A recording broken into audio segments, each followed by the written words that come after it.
இப்ப மூன்றாவதா ஒரு பகுதி பார்க்கணும். ஒவ்வொரு உதாரணம் மட்டும் சொல்லி முடிச்சார். ஒரு பிரச்சனையை ஆண் அணுகுகிற முறை, பெண் அணுகுகிற முறையில வரலாற்றில் சில பேர் நிக்கிறாங்க.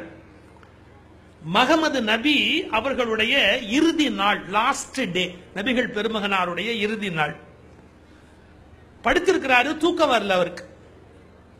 அவர் மனைவியை பார்த்து ஒரு கேள்வி கேட்கிறாரு, நம்முடைய வழக்கம் என்ன என்று உமக்கு தெரியும்.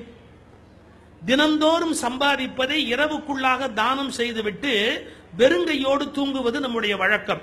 நபிகளுடைய பெருமையில இது ஒரு ஆச்சரியமான குணம்.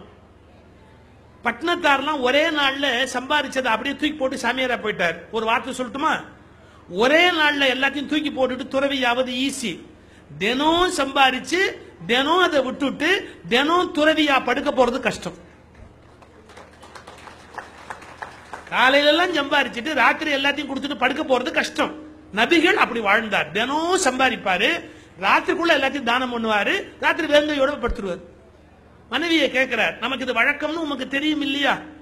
நீர் நமக்கு ஏதாவது பணம் தேவை என்று எடுத்து வைத்தீரான்னு கேட்டார் மனைவிய நபிகள். அந்த அம்மா சொன்னாங்க, காலையில இருந்து உங்களுக்கு உடம்பு சரியில்லை, உடல் நலமா இல்லை, அதனால ஏதாவது தேவைப்பட்டா என்ன பண்றதுன்னு 5 நாணயங்களை எடுத்து வச்சிருக்கிறேன். வெறும் 5 காசு, 5 நாணயம் நான் எடுத்து வச்சிருக்கிறேன்.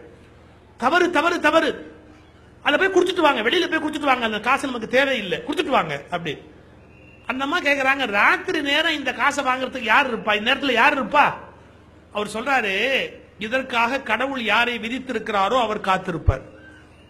யாரோ ஒருத்தனுக்கு இந்த 5 நாணயம் எழுதி இருக்கும், அவன் வாசல்ல நிப்பாம பாருங்க. அந்த மாதிரி எந்திரிச்சு போய் பாக்குறாங்க, வாசல்ல ஒரு வழிபோக்கம் சாப்பிடாம இருக்கிறான், பசிக்குதுன்னா காசை கொடுத்து நீ வாங்கி சாப்பிட்டுக்கிட்டாங்க. வந்து ஆச்சரியமா நபிகள்கிட்ட சொல்றாங்க, முகமது நபிட்ட, அண்ணல்கிட்ட. அவங்க மனைவி சொன்னாங்க, என்ன ஆச்சரியம், இந்த நள்ளிரவில் இதை பெற்றுக் கொள்வதற்கு 5 பேர் காத்திருந்தார்கள் அப்படின்னு சொல்றாங்க. அப்ப நபி சொல்றாரு, நீர் இறைவனை புரிந்து கொண்டீரா? இந்த நள்ளிரவில் இதை பெற்றுக் கொள்வதற்கு 5 பேரை நியமித்தது போல நமக்கு ஒரு தேவை வந்தால் நமக்கு தருவதற்கும் ஒருவரை கடவுள் நியமித்திருக்கிறார் என்று புரிந்து கொள்ளும்.